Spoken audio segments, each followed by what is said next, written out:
ರಾಮನಗರದಲ್ಲಿ ತಲೆ ಎತ್ತಿರುವ ನಕಲಿ ಕ್ಲಿನಿಕ್ಗಳಿಗೆ ಬೀಗಮುದ್ರೆ ಹಾಕಿಸಲು ಶಾಸಕರು ಸಹಕಾರ ನೀಡುವಂತೆ ತಾಲೂಕು ಆರೋಗ್ಯಾಧಿಕಾರಿ ಉಮಾ ಮನವಿ ಮಾಡಿದ ಘಟನೆ ನಡೆದಿದೆ.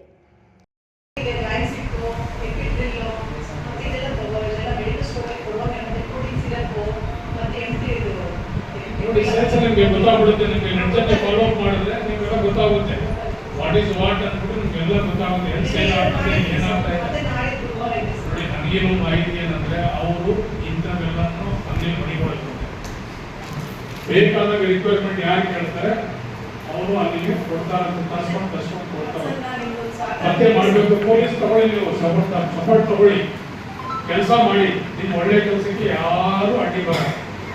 ನಗರಸಭೆಯಲ್ಲಿ ಮಂಗಳವಾರ ಶಾಸಕರ ಅಧ್ಯಕ್ಷತೆಯಲ್ಲಿ ನಡೆದ ಜನಸ್ಪಂದನ ಕಾರ್ಯಕ್ರಮದಲ್ಲಿ ಜನರ ಸಮಸ್ಯೆ ಜೊತೆಗೆ ಅಧಿಕಾರಿಗಳ ಸಮಸ್ಯೆಗಳನ್ನು ಶಾಸಕ ಇಕ್ಬಾಲ್ ಹುಸೇನ್ ಆಲಿಸಿದರು.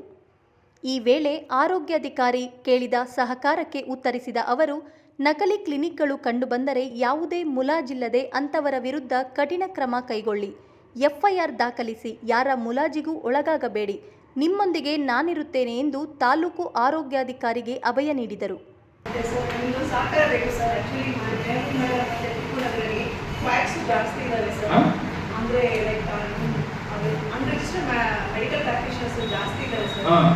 ನಾನು ಎರಡು ಸಲ ಇಲ್ಲಿ ಬಿಕಾಸ್ ನಾನು ಲೋಕಲ್ ಇರೋದ್ರಿಂದ ನಾನೇ ಒಂದು 3 ಸಲ ಹೋಗಿದ್ದೆ ಸರ್.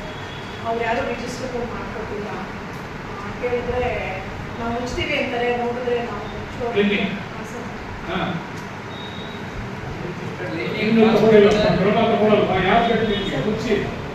ಕ್ಯಾನ್ಸರ್ ಮಾಡಿ ಎಫ್ಐಆರ್ ನಂದಿನಿ ಇದ್ದಳು ಗೊತ್ತಾ. 3-4 ಸೀಸನ್ ನನ್ನ ಮಾತೇ ಕೇಳಿಲ್ಲ, ನನ್ನ ಎಮ್ ಆಗಿರಲಿಲ್ಲ. ನಮ್ಮ ಲೀಡರ್ಗಳ ಪ್ರೆಷರ್ ಮಾಡಿದ್ರು, ಲೈಸೆನ್ಸ್ ಎಲ್ಲ ಕ್ಯಾನ್ಸಲ್ ಮಾಡಿ ಮುಚ್ಚೆ ಬಂದು ಅದನ್ನು ಮಾಡ್ಬೇಕು. ಅದು ಅಧಿಕಾರಿಗಳು ಪವರ್. ನಮ್ಮ ಲೀಡರ್ ಏನೋ ಹೇಳಿಲ್ಲ, ನನ್ನ ಬಗ್ಗೆ ಸಮಾಧಾನ ಮಾಡ್ಕೊತೀನಿ. ಒಂದು ಡೇಟ್ ಬಗ್ಗೆ ನಾನು ಕೊಡ್ಕೊಳ್ಳಿ, ಮರನೇ ಕಳಿಸ್ಕೋಬೇಡಿ. ಯಾರ ಇಲ್ಲಿ without licence, without MBBS, if any illegal activity is going on, you have all right to cancel them and put it in prison behind the bars. ಮರನೇ ಕಳಿಸ್ಕೊಳ್ಳೋದು ಹೋಗ್ಬೇಡಿ.